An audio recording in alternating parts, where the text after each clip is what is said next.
Hello friends, Vardhan academy में आप सभी का स्वागत है। दोस्तों, जैसा कि आप सभी को पता ही है कि कल मैंने एक वीडियो बनाई थी जिसमें मैंने बताया था कि मैं मैथ्स की क्लासेस स्टार्ट करने वाला हूं उन लोगों के लिए जिन लोगों की मैथमेटिक्स काफ़ी कमज़ोर है। ठीक है, तो यहाँ पर 6th 7th ईयर्थ और इसके अलावा SD यादव और इसके अलावा जो आपकी किरण पब्लिकेशन की बुक है। ठीक है, 5 किताबें हैं। इनके द्वारा मैं आप लोगों की तैयारी करवाना, मतलब मैंने कहा था कि मैं इस तरीके से आपकी तैयारी करवाऊंगा। ठीक है, तो स्टार्टिंग जो होगी वो 6 to 8 होगी। पहले 6, फिर 7, फिर 8। ठीक है, जो 6 क्लास की जो बुक है इसमें जो पहले जो चैप्टर हैं 2 3 वो काफी इजी हैं। ठीक है, तो जिन लोगों की ये चीज, मतलब ये चैप्टर अच्छे होंगे उन लोगों को थोड़ा सा इसमें लग सकता है कि ये काफी इजी है। ठीक है, जैसे कि आप लोग देख सकते हैं, पहला चैप्टर देखिए, प्राकृतिक संख्या है, पूर्ण संख्या है, पूर्णांक है। ठीक है, इन तीनों को मैंने एक में ही करने की कोशिश की है। कल मैंने एक बार प्रयास भी किया था, मैंने वीडियो रिकॉर्ड भी कर ली थी, लेकिन वो मुझे फिर सही नहीं लगी, इसलिए मैंने उसको डिलीट कर दिया। कल मैंने क्या किया था कि ये बुक देखिए, बुक के की क्वेश्चन सीधे सामने रखे और आंसर्स तो मैंने इस तरीके से समझाने की कोशिश की थी, मतलब यहाँ पे सॉल्व करके सामने। तो मुझे लगा कि इस तरीके से आप लोगों को समझ में नहीं आएगा, इसलिए फिर मैंने आज इनको फिर से लिख के पूरा बाकायदा अच्छे तरीके से सारी चीजों को लिख के और समझाने की कोशिश इसमें करूंगा। ठीक है, तो आज के जो चैप्टर हैं वो 3 हैं आपके, प्राकृतिक संख्या है, पूर्ण संख्या तथा पूर्णांक। ठीक है, और जिन जिन अन्य वीडियो में किसी में बन पाएगा तो किताब से देख के ही मैं करवा दूंगा। जैसे कि देखिए, प्राकृतिक संख्या है, पूर्ण संख्या और पूर्णांक। तो ये देखिए, टॉपिक वाइज आपकी कक्षा 6 की ये बुक है, आप लोग यहाँ पे देख सकते हैं, कक्षा 6 गणित कक्षा 6। ठीक है, तो यहाँ पर तीन तीन तीन चैप्टर आपके आज कंप्लीट हो जाएंगे, क्योंकि इसमें बहुत ज्यादा चीजें हैं नहीं। फिर कल स्टार्ट होगा आपका सांख्यिकी। सांख्यिकी में आपको पिक्टोग्राफ, बार ग्राफ, ठीक है, अवर्गीकृत आंकड़े और ये सारी चीजें, जितनी भी चीजें, दंड आरेख, ये सारी चीजें कल की वीडियो में हमारी हो जाएंगी। फिर बीजगणित, इसके बाद बीजगणित स्टार्ट हो जाएगी। ठीक है, बीजगणित में मतलब कोशिश करूंगा कि एक दिन में 2 या 3 चैप्टर एक साथ हो पाए, क्योंकि मैं आधे घंटे से ऊपर में वीडियो नहीं इसलिए नहीं बनाता हूं, क्योंकि फिर मुझे अपलोडिंग में दिक्कत होती है। आप लोग समझ सकते हैं कि बैक कैमरे से वीडियो बनाने में आप समझ सकते हैं कि 8 8 10 10 GB की वीडियो बनती है, फिर उसको थोड़ा सा मैनेज करने में काफी टाइम लगता है। ठीक है, तो आज की वीडियो स्टार्ट करते हैं। 3 चैप्टर हमारे ये हैं, और फिर बाद में देख लीजिए, इसमें चैप्टर काफी अच्छे भी हैं।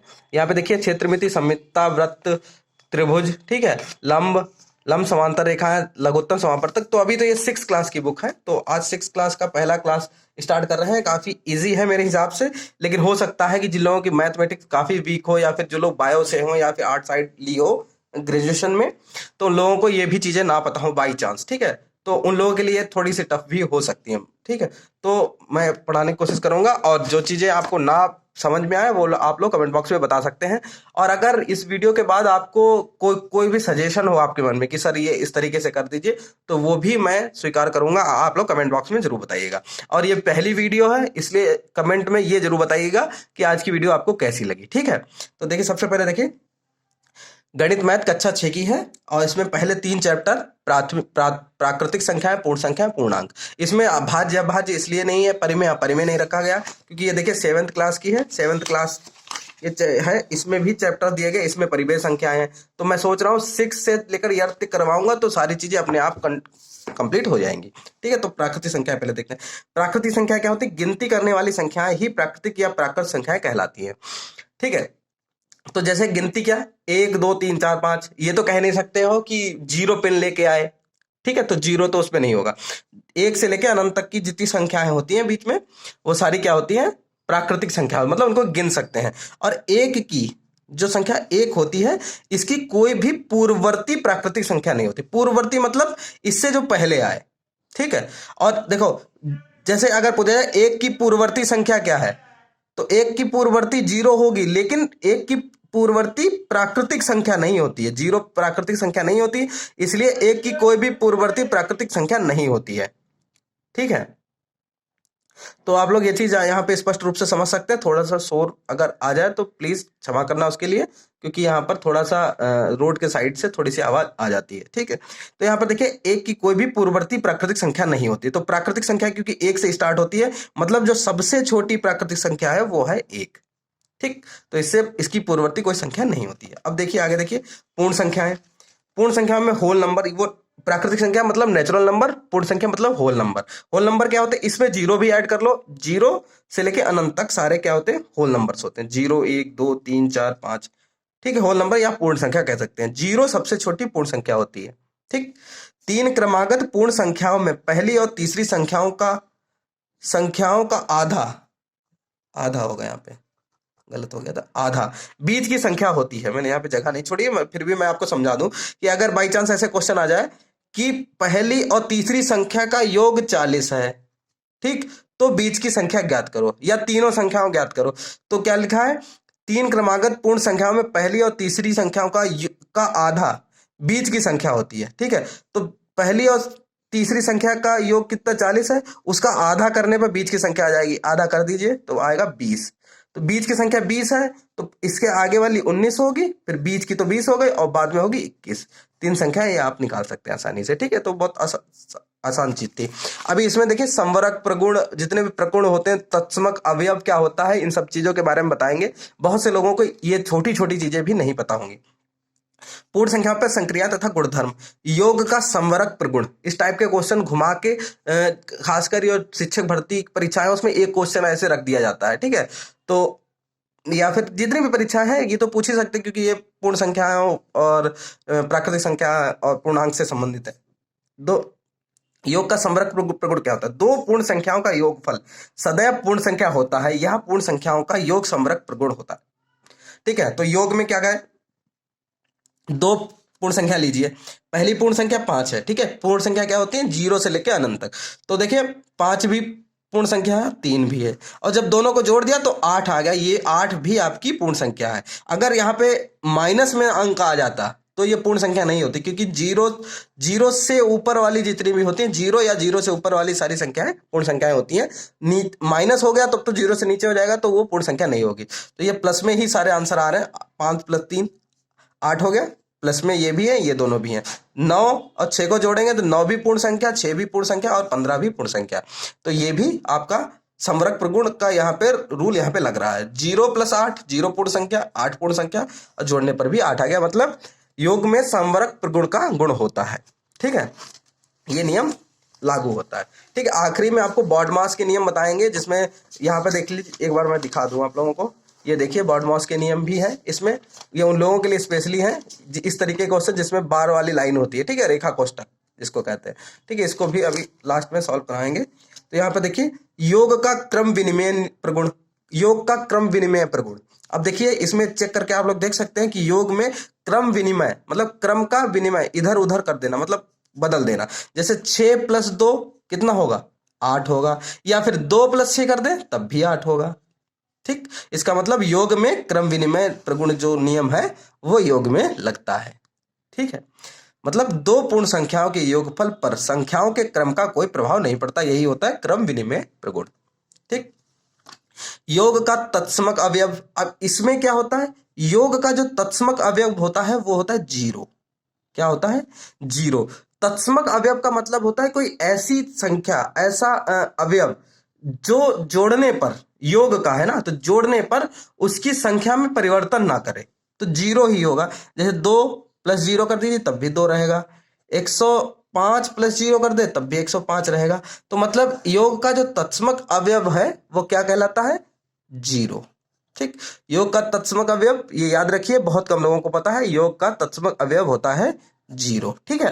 तत्समक अवयव, योगात्मक प्रतिलोम की बात यहाँ पे नहीं हो रही है, योग का तत्समक अवयव क्या होता है, 0, ठीक। आगे बढ़िए, योग का सहचर्य प्रगुण। अब इसमें ये भी चेक कर लीजिए सहचर्य का गुण होता है कि नहीं। सहचर्य मतलब देखिए दो संख्याओं का योग तीसरी संख्या में जोड़ने पर, या फिर पहली संख्या को दूसरी, बाकी दो संख्याओं के, मतलब देखिए ये जोड़ा है, इनके योग तीन, देखो संख्या तीनों यही है, 2 4 8, 2 4 8, ठीक है। तो पहले इन ये जोड़ा इधर, पहले जो जोड़ा इनका बना लिया, तो 4 2 6, इसके योगफल, पहले जोड़े का योगफल अगर अगली संख्या से जोड़ देंगे तो 8 से 14 आएगा, ठीक।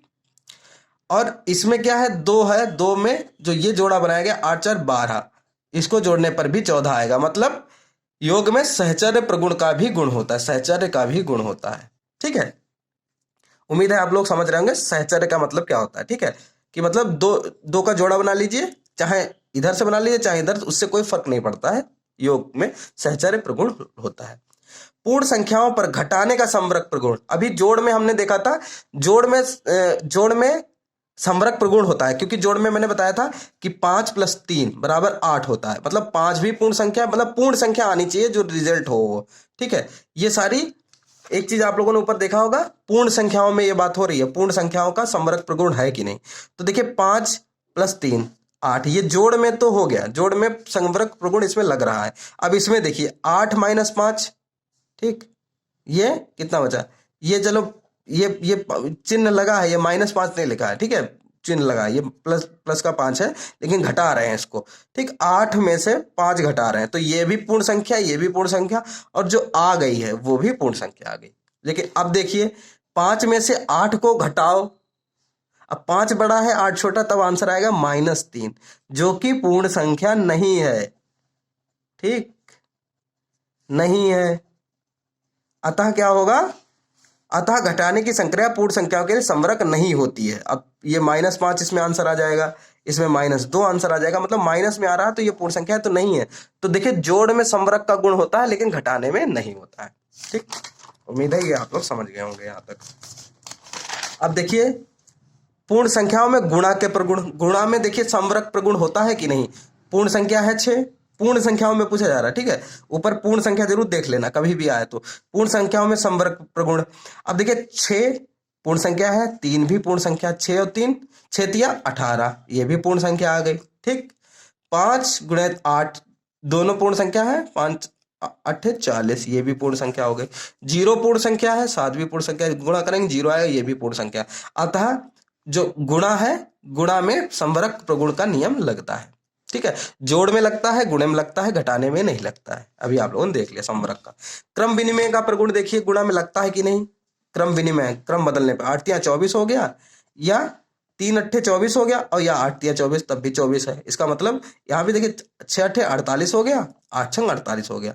मतलब यहाँ पर देखिए सहचर्य का सॉरी क्रम विनिमय का जो नियम है, क्रम विनिमय इधर उधर किया जा रहा है, उससे कोई फर्क नहीं पड़ रहा है। इसका मतलब क्रम विनिमय का नियम पूर्ण संख्या में गुणा में होता है, ठीक है, पूर्ण संख्याओं के लिए यहाँ पे बात हो रही है। अब गुणन का तत्समक अवयव, मल्टीप्लिकेटिव आइडेंटिटी। योग का तत्समक अवयव मैंने क्या बताया था कि ऐसा अवयव जिसको जोड़ देने पर, योग का था तो जोड़ देना था, ऐसा अवयव जोड़े जिससे उसके मान में परिवर्तन ना हो। जैसे मैंने बताया था 2 में 0 जोड़ेंगे तभी परिवर्तन नहीं होगा। लेकिन इसी तरीके से गुणन का तत्समक अवयव क्या होगा कि उसको गुणा करने पर उसके मान में परिवर्तन ना हो। तो ऐसी तो एक ही संख्या है 1, तो गुणन का तत्समक अवयव क्या होता है, 1 होता है। आप कितनी भी बड़ी संख्या से गुणा कर दीजिए 1 को, वो उतनी ही रहेगी। तत्समक अवयव इसका कितना होता है, 1। गुणन का होता है 1, ठीक। योग का होता है 0, गुणा का होता है 1। ये चीज आप लोग ध्यान रखिएगा, ठीक है। आगे देखते हैं नेक्स्ट, गुणन का सहचर्य प्रगुण। तो सहचर्य प्रगुण वही चीज है कि पहले 2 का जोड़ा बना लीजिए, तीसरे से उनका गुणा करके तीसरे से गुणा करिए, तब देखिए क्या होता है।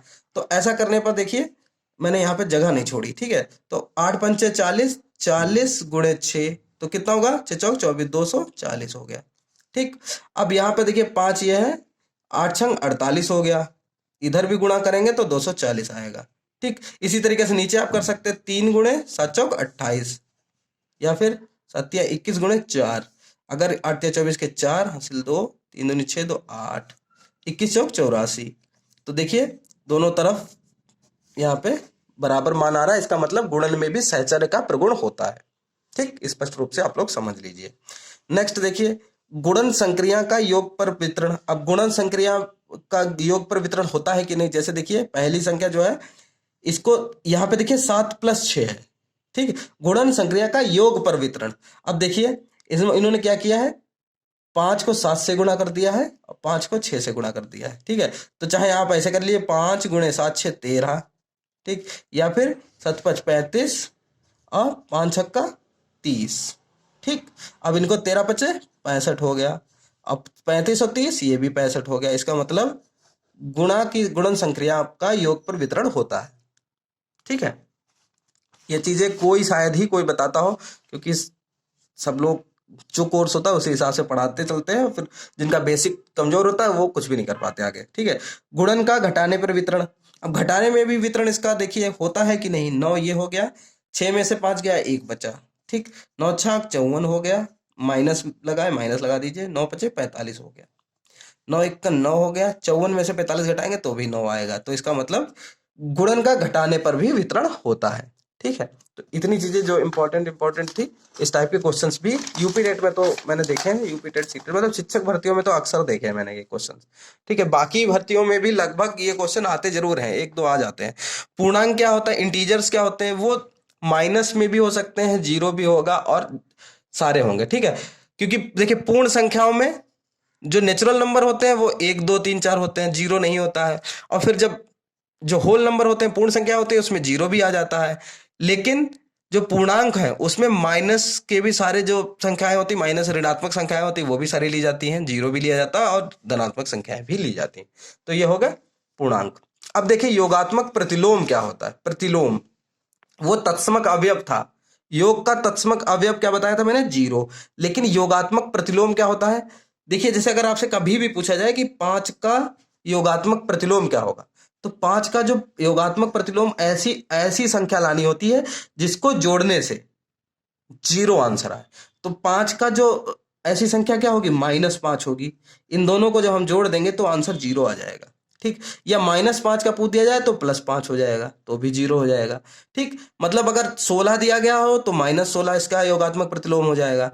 ठीक है, -18 दिया हो तो 18 हो जाएगा, क्योंकि उनको जोड़ने पर जीरो आंसर आ जाएगा। तो योगात्मक प्रतिलोम हमेशा क्या होता है, योग में जो संख्या दी हो उसका ऋणात्मक मान उसका योगात्मक प्रतिलोम होता है। ठीक, इतना आप लोग उम्मीद है समझ गए होंगे। अब पूर्णांकों का निरपेक्ष मान एब्सोल्यूट वैल्यू क्या होती है, -9 है। जैसे निरपेक्ष मान पूछ दिया जाए कितना है, -9 है तो ये हो जाएगी 9, -6 है तो ये हो जाएगी 6, प्लस में ही रहेगी। ठीक है, -3 है तो ये हो जाएगी 3, प्लस का 8 है तो भी ये 8 रहेगा। मतलब आंसर हमेशा प्लस में ही रहेगा जब भी निरपेक्ष मान पूछा जाएगा तो। ठीक है, प्लस में ही आएगा, ये चीज आप लोग हमेशा ध्यान में रखिएगा। ठीक है, बहुत सरल क्वेश्चन है, लेकिन फिर भी हम कह रहे 20% लोग ही इसको गलत करते हैं, तो इतने सरल क्वेश्चन को क्यों गलत करते हैं। ठीक, इस तरीके से ये समझ लीजिए। अब देखिए इस टाइप के क्वेश्चंस जिसमें सरलीकरण सिंप्लीफिकेशन वाले क्वेश्चंस होते हैं, इसमें देखिए कोष्ठक होते हैं, ब्रैकेट्स जिनको हम लोग बोलते हैं। ये होता है रेखा कोष्ठक, जो ऊपर बार बार लाइन लगती है, जैसे 6-2 लिखा है, ऊपर ये रेखा कोष्ठक लगा होता है। ठीक है, फिर होता है इस तरीके का ब्रैकेट, इसको बोलते हैं छोटा कोष्ठक या राउंड ब्रैकेट। ठीक है, फिर होता है मझला ब्रैकेट, मझला कोष्ठक ऐसा होता है, कर्ली ब्रैकेट इसको इंग्लिश में बोलते हैं। फिर होता है इस तरीके का एक प्रतीक होता है, इसको बड़ा कोष्ठक बोलते हैं, स्क्वायर ब्रैकेट बोलते हैं। ठीक है, सबसे पहले ये सॉल्व किया जाता है। ठीक, कभी भी जितने भी ब्रैकेट सॉल्व किए जाएंगे सबसे पहले रेखा कोष्ठक सॉल्व किया जाता है, फिर छोटा ब्रैकेट, फिर मझला ब्रैकेट, मझला और ब्रैकेट, हिंदी इंग्लिश मिक्स कर रहा हूँ। ठीक है, और फिर इसमें बोलते थोड़ा सही लगता है, और फिर बड़ा ब्रैकेट। ठीक है, सबसे पहले रेखा, फिर छोटा, फिर मझला, फिर बड़ा। ठीक है, ये तो हो गया जब ब्रैकेट सॉल्व करने हो। ठीक है, फिर होता है बॉड मास का नियम आता है। बॉड मास में क्या होता है, BODMAS, बी का मतलब होता है ब्रैकेट्स कोष्टक और इसका साइन होता है, ये मैंने एक बना दिया, लेकिन जबकि ये 4 तरीके के होते हैं। ठीक है, सबसे पहले ये सॉल्व किया जाता है, लेकिन ये का मतलब है पहले अगर ये चारों हैं तो सबसे पहले ये, फिर ये, फिर ये, फिर ये। ठीक, तो पहले तो ब्रैकेट सॉल्व किया जाएगा। ठीक है, फिर ऑफ, कहीं कहीं ऑफ या का लिखा होता है, जैसे लिखा होता है 10 का 5% लिखा होता है, तो इसका मतलब समझे, ऑफ का मतलब होता है का, तो यहाँ पे क्या हो जाएगा 10, इसको सॉल्व किया जाएगा, का की जगह हमेशा मल्टीप्लाई लग जाता है। ठीक, 10 का भाग लिखा हो तो भाग किया जाता है, लेकिन का अगर सिर्फ लिखा है तो मल्टीप्लाई 5/100 कर दिया जाएगा, सॉल्व कर लिया जाएगा। तो का मतलब होता है इस तरीके से जब भी लिखा हो, या इंग्लिश में ऑफ लिखा होता है। ठीक है, फिर डी का मतलब डिवीजन भाग, इसका साइन ये होता है। ठीक है, फिर यम से मल्टीप्लीकेशन गुणा ये होता है, ऐड से एडिशन जोड़ ऐसे होता है, फिर सब्सट्रैक्शन घटाना होता है। ठीक है, तो ये लाइन से सबसे पहले ब्रैकेट सॉल्व होता है, फिर ऑफ, फिर डिवीजन, फिर मल्टीप्लिकेशन, फिर एडिशन, और लास्ट में सब्सट्रैक्शन जो होता है उसको घटाया जाता है, मतलब वो सॉल्व किया जाता है। अब इसके ऊपर देखिए क्वेश्चन देख लीजिए एक बार। अब यहाँ पर एक चीज करता हूं मैं, ये पेज निकाल लेता हूं जिससे आप लोगों के सामने रख दूंगा, तो आप लोग जिन लोगों को नहीं आता है बाई चांस तो वो लोग इसको समझ सकेंगे। ठीक, अब ये देखिए, जैसे ये क्वेश्चन है, ये तो सरल है, ये थोड़ा सा अच्छा क्वेश्चन है, ये वाला पहले देखिए आप लोग। ठीक है, अब यहाँ पे देखिए पहला क्वेश्चन, ये देखिए इसमें क्या करना है आपको, सबसे पहले क्या सॉल्व करना है आपको, ये सबसे पहले कौन सा, सबसे पहले ब्रैकेट सॉल्व किया जाता है, लेकिन ब्रैकेट में भी कौन सा सॉल्व किया जाता है, रेखा कोष्ठक। तो सबसे पहले 14 तो ऐसे ही रहेगा, प्लस में ऐसे ही रहेगा, ठीक। 12 भी ऐसे अभी रखिए, ये भी ऐसे रखिए, अभी मझला ब्रैकेट भी नहीं, पहले तो रेखा कोष्टक 7, ये माइनस लगा है लेकिन जो रेखा कोष्टक है वो सिर्फ इतने में है, माइनस बाहर है, ये चीज हमेशा ध्यान रखिएगा। लोग क्या करते हैं, इसको सॉल्व तो करते हैं लेकिन -6 और -2 को यहाँ पे जोड़ के -8 लिख देते हैं, जबकि यहाँ पे सिर्फ ये कोष्टक यहीं पर तक लगा है, तो मतलब 6, ये माइनस बाहर रहेगा, 6 -2 मतलब 4, बस, ठीक, इतना समझ लीजिए। अब देखिए ये 14 तो बाहर है, इसकी तो बात ही नहीं है, अभी तो ब्रैकेट्स अंदर सॉल्व होंगे। अब देखिए, अब ये हट गया, अब कौन सॉल्व होगा, छोटा ब्रैकेट।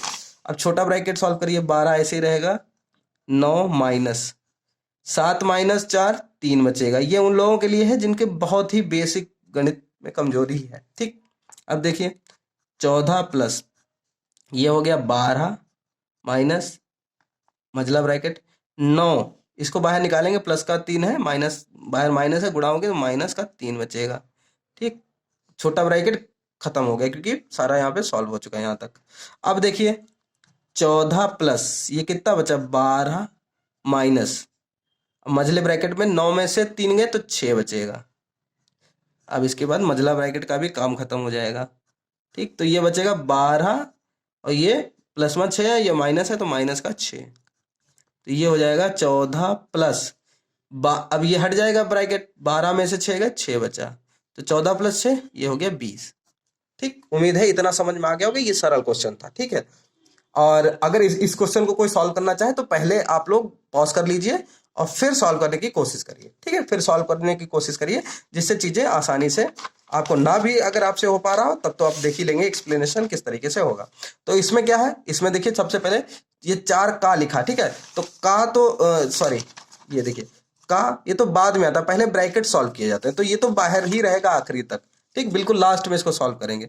4 का ब्रैकेट, अभी बड़ा ब्रैकेट सॉल्व नहीं होगा क्योंकि ब्रैकेट में सबसे पहले छोटा ब्रैकेट सॉल्व किया जाता है।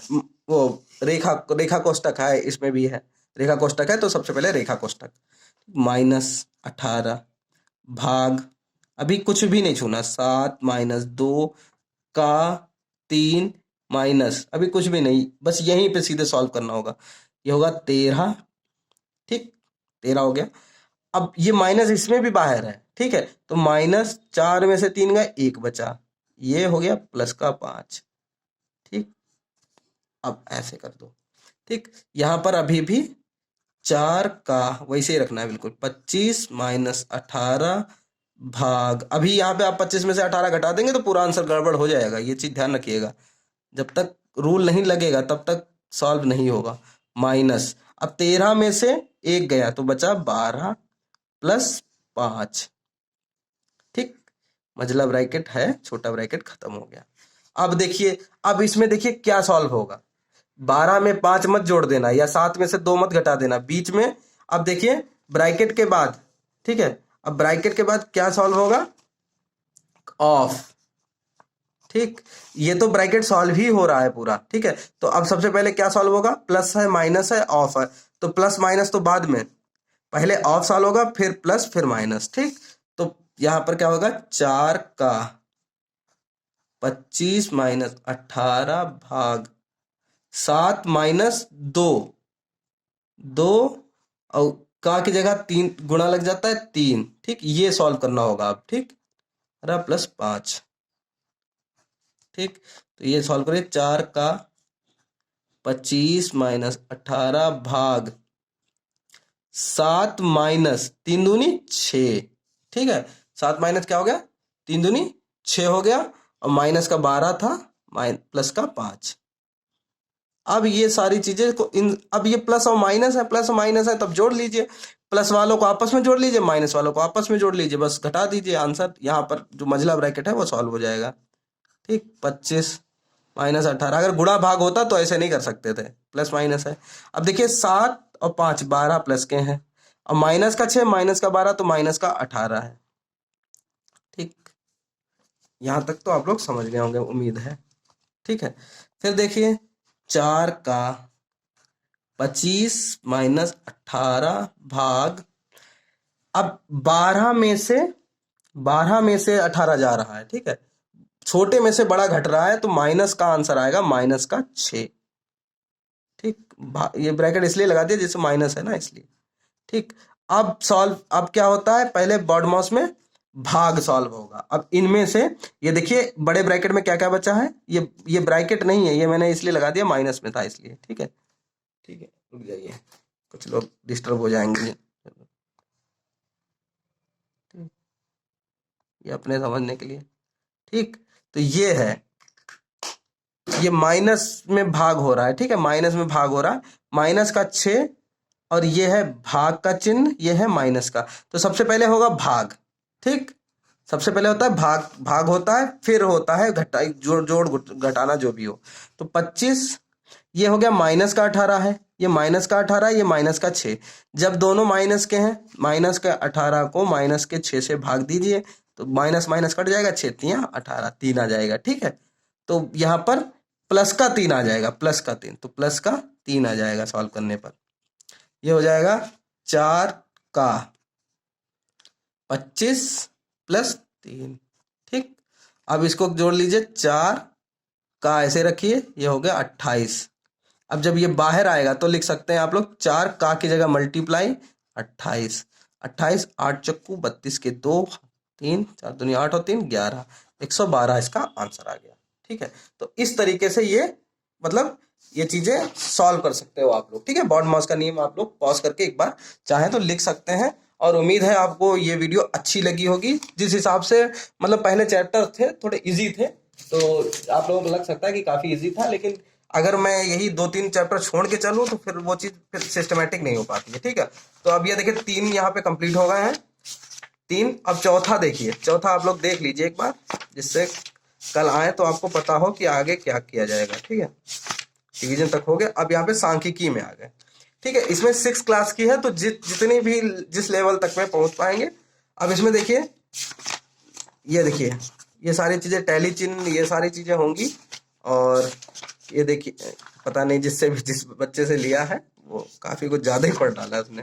ठीक है, तो यहाँ पे पिक्टोग्राफ यहाँ पर स्टार्ट हो जाएगा। पिक्टोग्राफ है या फिर बार ग्राफ है, दंड आरेख है, ये इस टाइप के क्वेश्चंस आते भी रहते हैं। ठीक है, दंड ग्राफ है या मिश्रित, ये भी दंड ग्राफ है, मिश्रित भी होगा, मिश्रित दंड आरेख भी होता है इसमें। ठीक है, ये मिश्रित वाला आ गया, देखिए 3 एक ही में जुड़े हुए। ठीक है, तो ये सब कल की वीडियो में हम लोग सॉल्व करेंगे, और उसके बाद फिर बीजगणितीय अवधारणाएं शुरू हो जाएंगी। ठीक है, बीजगणित से संबंधित जब बहुत इजी होगा तो हम लोग जल्दी जल्दी कंप्लीट करने की कोशिश करेंगे, और बाद में हम कोशिश करेंगे जल्दी से हम लोग पहुंचे जो इस तरीके की चीजें जो मतलब कोण वगैरह हैं, कोण है या फिर समांतर रेखाएं हैं, इन पर हम लोग जल्दी से जल्दी पहुंचे, क्योंकि ये सबसे ज्यादा इंपॉर्टेंट है।